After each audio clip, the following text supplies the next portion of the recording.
Okay, today I'm going to be replacing the inside driver's side front door handle for opening the door from the inside. Her old one broke. I've already removed it, so this video will be just talking about how the panel comes off and how to install the new part. And it's not a big job. It doesn't look like. I've never done it before, but it looks pretty simple. So this door has I believe 5 screws that you have to remove. There's going to be one here inside the door handle.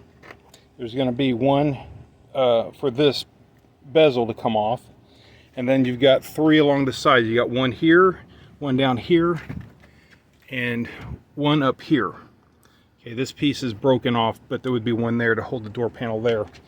So yeah, remove those 5 screws, and then lift up the whole panel and pull it out, and there'll be 3 connectors you'll need to unplug. I can try to show, but one-handed will be difficult. I won't even attempt it. Let me get it taken apart and then I'll show you.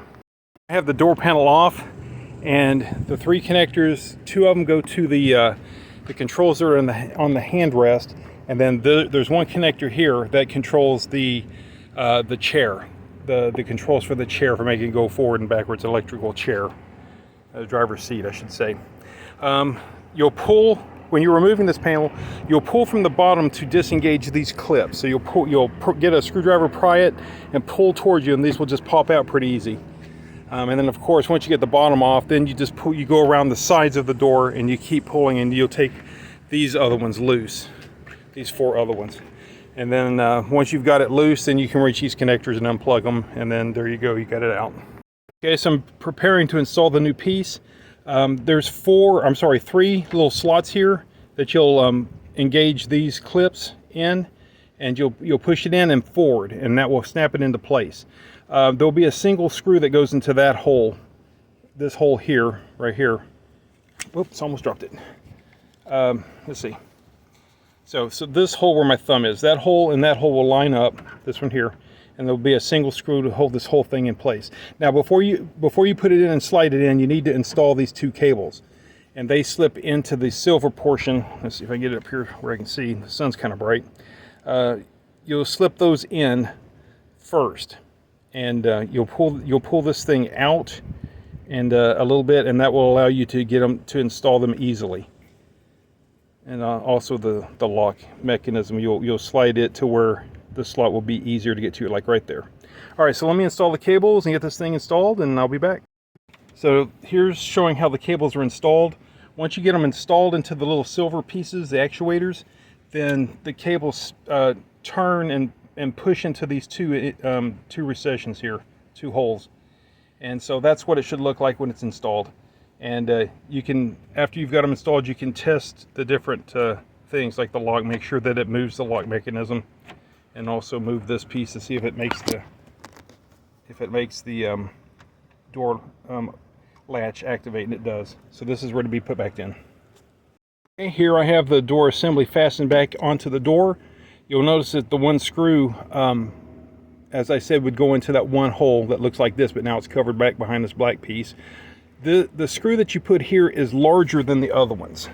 The head is larger. Let me show you.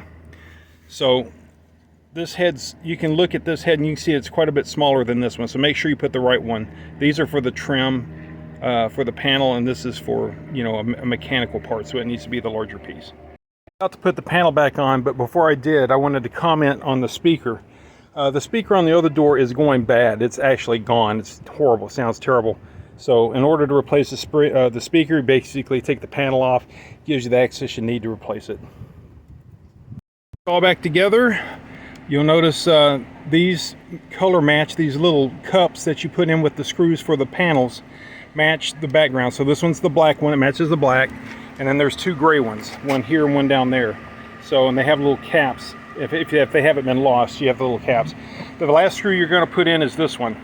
Oh, and you also have to put a screw in here too to put the bezel back on. But this screw here, if you're wondering which one that is, it's always the one that's rusty and nasty, because all the food and drink that people spill end up in there and it rusts it. So, and you'll see there's a little plastic cover there. You have to put it back into position. Oh, it broke off. It didn't break off, it's got to be inserted.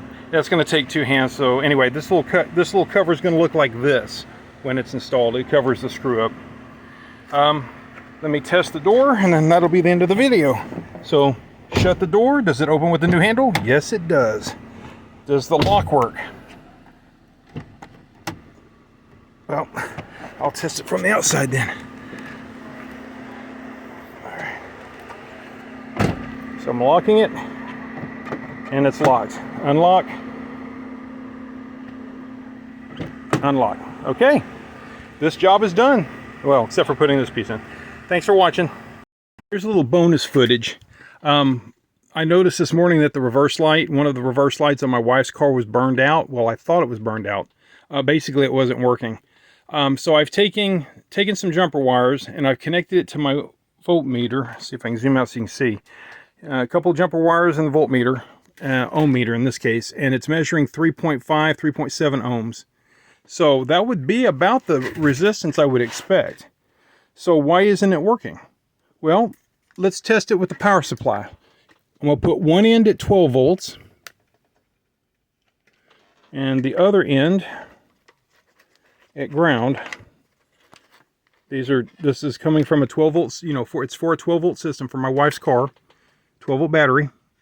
And let's see if it lights up. But it was not working in the car. All right, so I've got it all hooked up. Let me apply the power.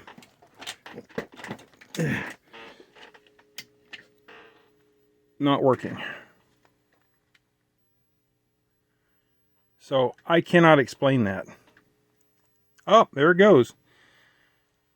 Well, definitely a problem. Anyway, that bulb isn't dependable, so it had to be replaced, and it has been done. All right, well, there's your bonus. Thanks for watching.